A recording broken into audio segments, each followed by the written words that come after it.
Along the shores of Lake Lindsay, just north of Brooksville, Florida. We had a great week with Southwest Florida Water Management, and we're now up above Brooksville. We've got a Saw Safety Day that we're participating in with Amslers Saw Shop, and done this for many years. This time we're out along Lake Lindsay. You can see here it's beautiful out here. Still early morning. Got some big oak trees. One that come down there, but it's absolutely beautiful. Hopefully the weather's going to hold out for us today. We've got quite a group of people coming in. Going to be talking about the felling techniques, a little bit of bucking and limbing, firewood, and personal protective equipment, those kind of things. They've got some giveaways, all kinds. They do it every year. It turns out to be really good. So anyway, after this one, they're having lunch and all. We'll be heading back up towards Georgia, and a busy week next week also. But it's beautiful out here. I'm just going to enjoy this for a few minutes, and we'll talk to y'all later.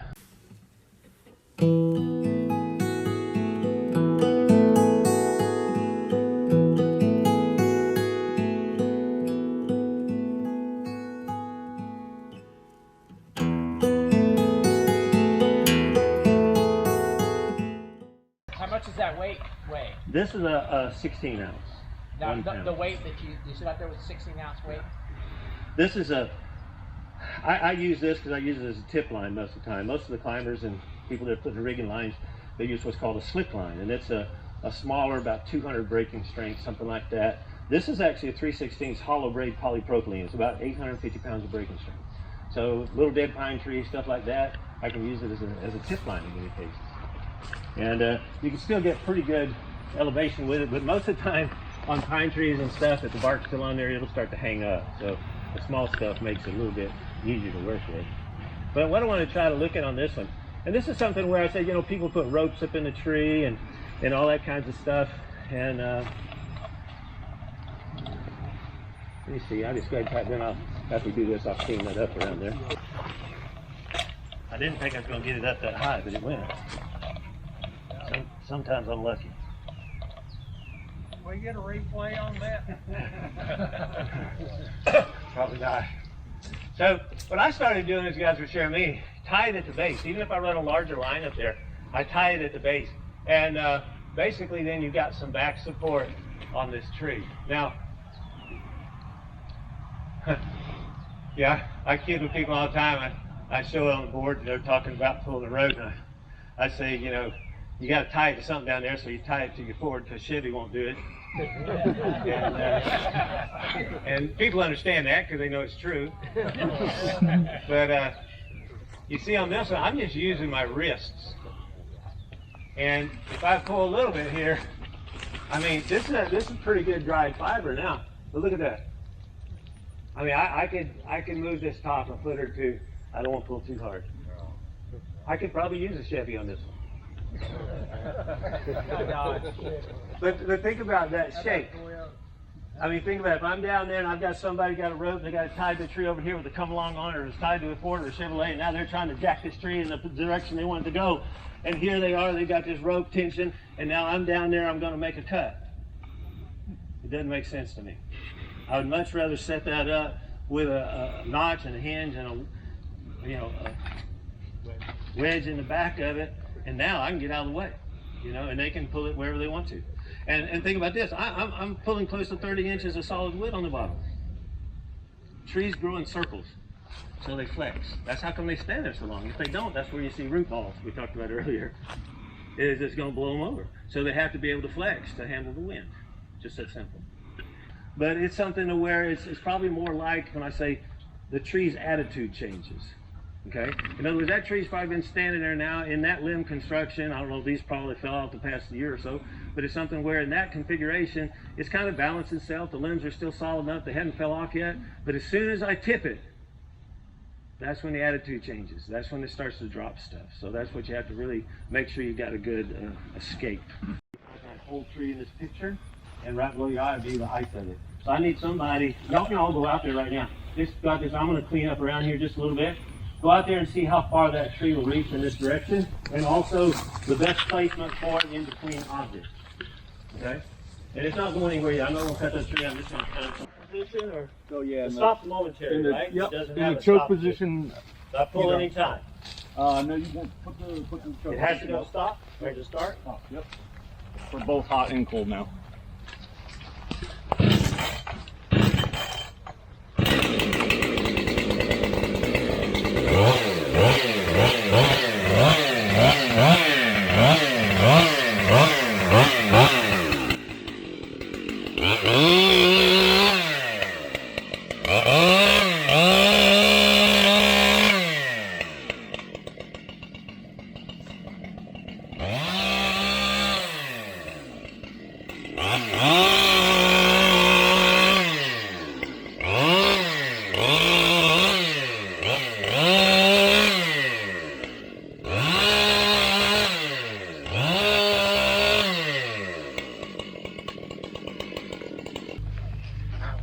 I don't know how much There's it a bunch costs. of branches down. I guess where it's gonna hit.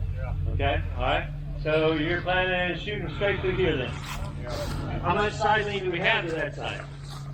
A little bit to the left. Well, this branch over here looks like it centers itself back up. Is that what y'all see? I've got a little bit more branch coming on this side lengthwise. This one over here is a little bigger. You really can't go by the diameter because the vertical one is not going to weigh as much as the small one going horizontal. So you have to just kind of believe the center of the canopy. So you take the farthest one here, find the middle, pull them bottom down. In this case, I get it falling about in the middle of the tree. Is that what y'all get? Yeah. I mean, it's pretty close. So I'm gonna say this side over here is my bad side, if there is such an animal. My good side will be over here. My escape will be back this way, and we need to figure out what we have for a hinge. And in this case, I'm going to say this tree is how much diameter? It's quite clear to this. This dimension. No, it's not. I might be able to do it without one bar. So we got I got 2'2" or something like that. That's what I told him, 26. And I got what? I got when we were 28 walking inch over bar? here. Yeah. One thing that's here, I'll let me show you something. Steve, you busy? Nope. Yeah, hold up. Spring poles. Spring poles cause a lot of injuries in storm cleanup. What I want to show you, there's two different kinds of spring poles. There's big ones and little ones. A big one would be where the arc area where you need to cut it on the attached end, not the pinned end, but the attached end is higher than your shoulder. So basically what you would do is you would go up underneath it, cut it off, let it go back up over your head. But if that arc area in the attached end is shorter than your shoulder, you got to remove it from the back. And so what we do is we find the middle of the arc. Take your hands, make a square corner, come down the top to the back, move your fingers, that gives you the 45. And what you do is stand 45 to the rear, slide up under that, then overcut, and it comes right out. This piece stands up, this piece pushes back, even release. Over the years, textbooks would say make a series of shallow cuts along the outer radius, and that's a good technique as long as you start in that middle of the arc. If you start up too high, this piece goes flying up, or you go too low, it goes shooting back. So, and sometimes the first little nick you make is when it pops, especially if it's cold. So you want to think about finding the middle of that arc, and then if you want to make a series of shallow cuts, that's good. What I finally do is I just put a little mark underneath, because if I put a mark underneath, that allows that hinge to fold into it, and I just make it into a hinge and a notch.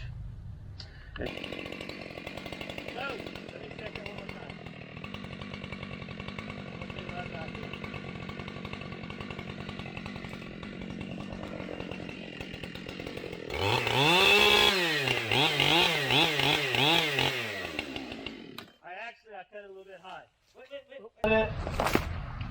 This thing comes down right in the middle.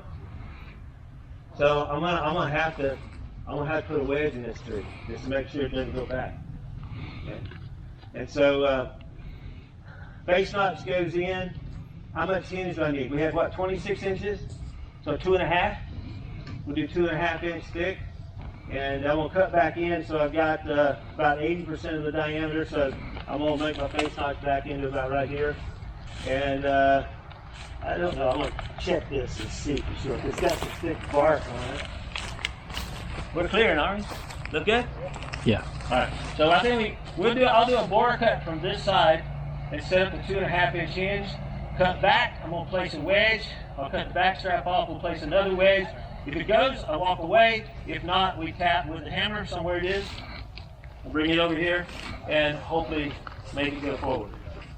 And if something drops out of the top, it's very important. And you know, I say this to guys all the time. You know, they say you always want to look up the tree. Soren's deal was, do you look up when the limb's right here or way up there? And so the best thing to do is, if I see something that might be hanging that tree or can come out, that's when you need a spotter. And that's y'all's job today, right? And what I'd like for you to do, I'd like for you to come right over in here, most all of you. Back there, if the tree goes wrong, it can start to throw stuff. You know, if you think about it, if you're out there where the canopy can hit you, you become a big fly under a big fly swatter. Right? How are you going to outrun the movement of the canopy? You can't. So basically, you need to be 2 tree lengths back, and this tree can even throw stuff 2 tree lengths. Or either you need to be where? In the escape route, basically. So right in through there is a good place to be. Don't go back too far. All you got to do, because if this thing goes that way, you know, these limbs are going to be going crazy. So we got to think about right in here, and all you got to do, if the tree starts to go that way, is you do what? You run that way. I figured out 99.96% of the people who get hit by a tree or a fallen limb were either in the wrong spot or went the wrong direction. Hopefully I've got decent fiber.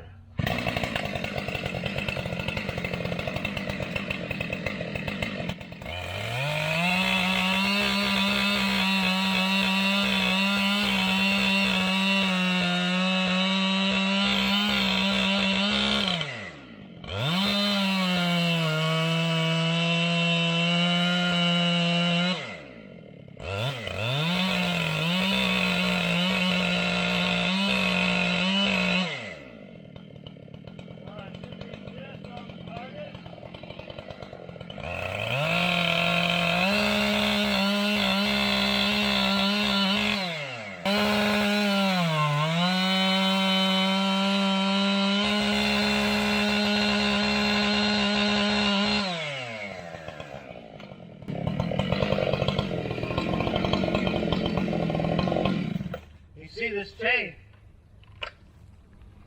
it's getting a little hot on the vertical cut like that. See it starting to build up pitch on top? That tells me it's frying. So if you see build up on top of your chain, you know either that tree's really got a lot of pitch to it, or either it's getting too hot and it's cooking the sap.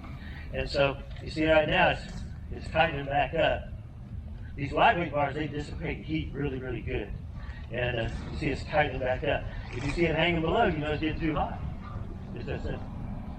And so I should be okay on the rest of the horizontal fibers. But all my steering is done. Okay? So I'm going to go back to the middle of the tree. I'm going to go all the way through. How much hinge did I say? 10%. 2.5, right? 2.5, yeah. I will need y'all now when I get in there. I need you to move back over, okay?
So,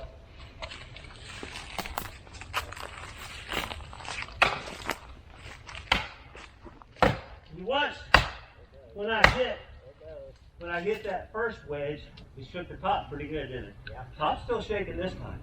But if I have that hinge set up, I don't get nearly as shaky. Because every time I hit the wedge, watch, the top comes up and forward.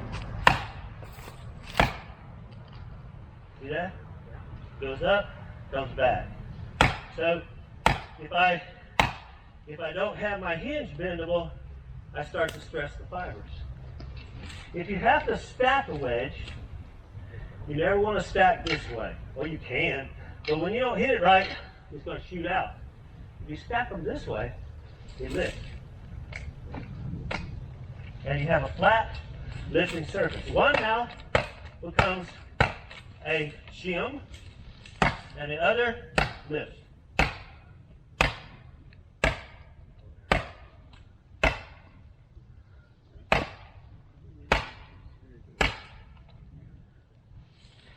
I could take and move farther around. The farther or closer I go to my fulcrum, the faster lift I have. But I don't want to get so close that if I drive too hard, I drive my hinge off. But I'll get lift there also.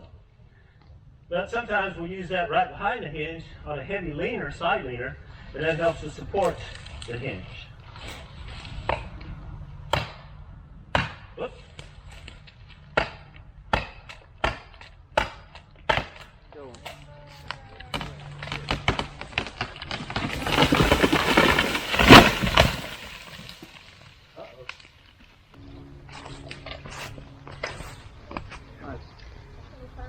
I think we're a little bit off to the left.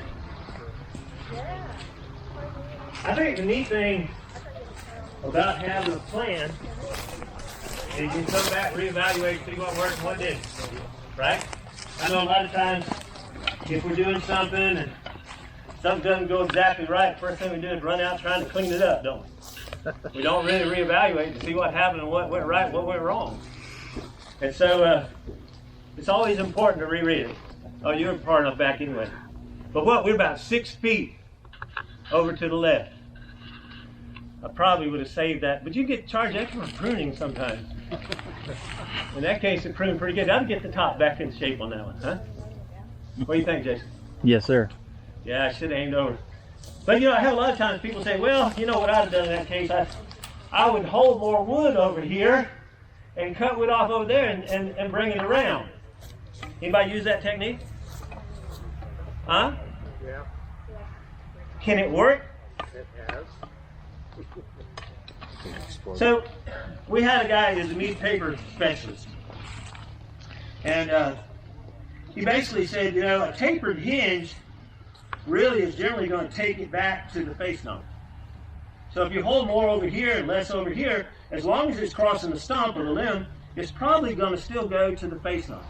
And if you look at this, if I look down, that tree went exactly to the face knob. So it went where I had it aimed. If I wanted to put it on the scabbard, where would I have to be? Probably about 6 more feet over to the right.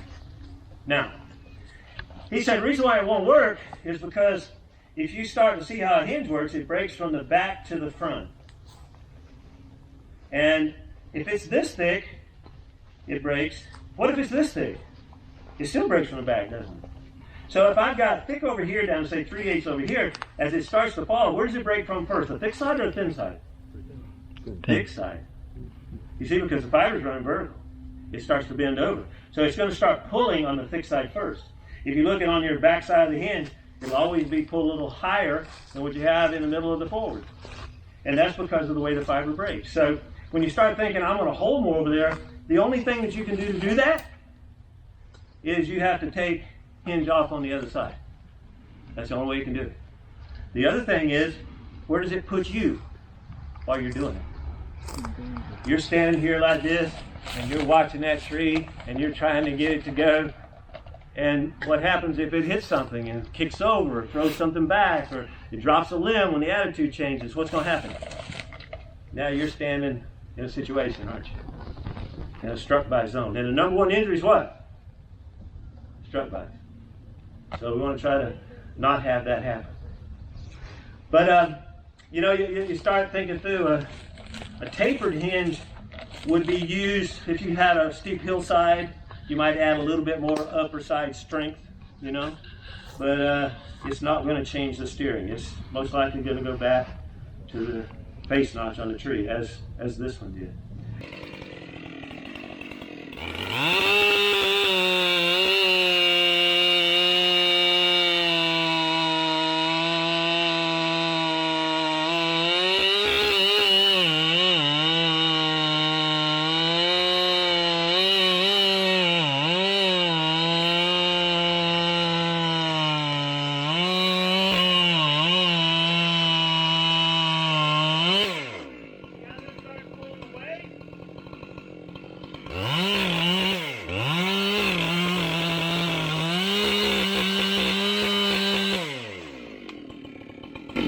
So I've cut down into the stump now. Did you see how that starts a little away? I was telling somebody, you know, about it. If it's split over there, if I come here and take another piece off, I've got 6 inches of split fiber. If I try to cut that split fiber, I can grab my saw every time. If I go over 6 inches and cut down, this starts to do like a stump. It starts to pull back over, and it goes away from my bar. And so I don't get stuck quite as easy. So that tree's just sitting up on there now, I think. Yep, it's just sitting there on top of the stump. So now I can come down here. I'm going to use a notch and hinge again. I'm going to use a bore cut on this because if I just start from the bottom, I got to hold that big saw up all the way. So I'm going to put a little notch on the top, bore cut through, cut down, and see if we can lower this down to the ground.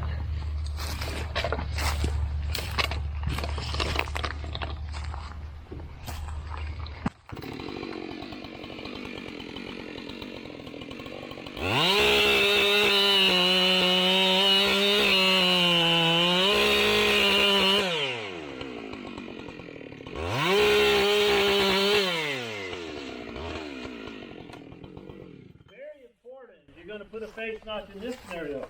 You want to make sure that back corner meets. You don't want any bypass because if you got bypass, it goes down so far it's going to try to stop. If I have the notch set up properly, then my hinge can work just like it did in Fellas.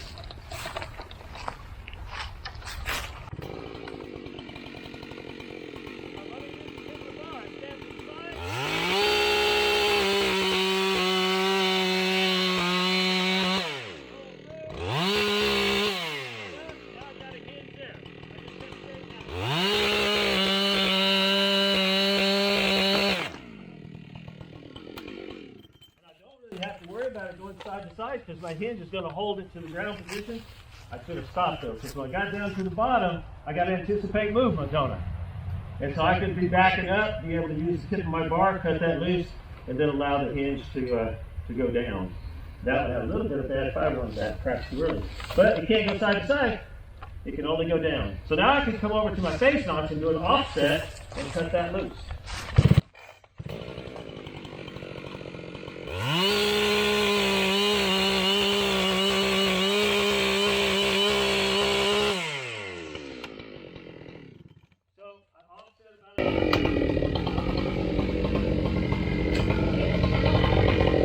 What I call log levitation. And we're on the ground here, on the ground there. I'm just going to cut straight down. You just lift it in the wedge.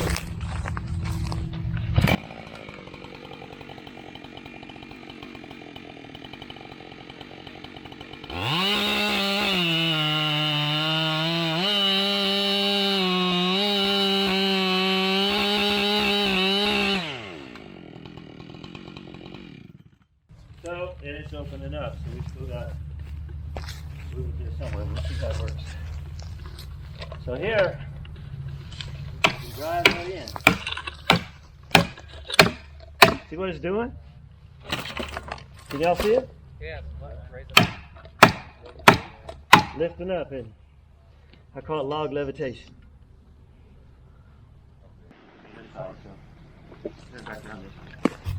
And here on this, I can place it on the tooth. I can put it down against here. I can slide this back. I just want enough just to put a little, oh, I got that files in backwards. See, I'll come on up so you can see it. Nothing gonna hit on your head here now. And so just put that little edge back on. Nope, that's how I got it. I can feel the difference. So now I can go to this side. I need to swap the file. So I got to take this, turn it over this way. Take this one, turn it over this way. Now I'm set up for the left side cutters.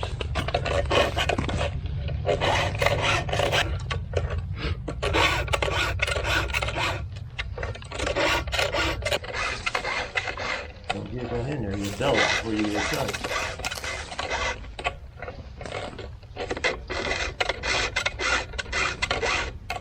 You don't really even have to count strokes with this tool, because even if your teeth are all a different length, this sets the depth gauge to the height of the point.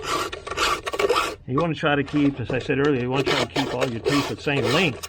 But like a few weeks ago, I was cutting down close to the ground. I didn't see the rock, and all I saw was the sparks. And I said, well, I hit something. And so I checked the chain. I had 4 points bad. And so I did. I took the tool. I lifted it up a little bit. See, if you lift it up about halfway, that's a flat file. So now I can run through here, take the edge of the chrome off and reestablish it, reestablish my point, then I drop it back down to sharpen the tooth. And so guys ask me, you don't sharpen all the tooth now? I said, there's no reason to. There's only 4 that's damaged. So all I got to do is repair those 4 that I had damaged, and we're right back to cutting.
You take the saw and start cutting from the outside, it's don't change too fast either. Basically, you gotta walk around it, and if you go in with the tip nut and it pinches a bit, the tip comes flying out. Once you bury the tip on this, it can't come out. You can always get your saw out. So you got a pretty tall stump with a lot of weight. And basically what this does,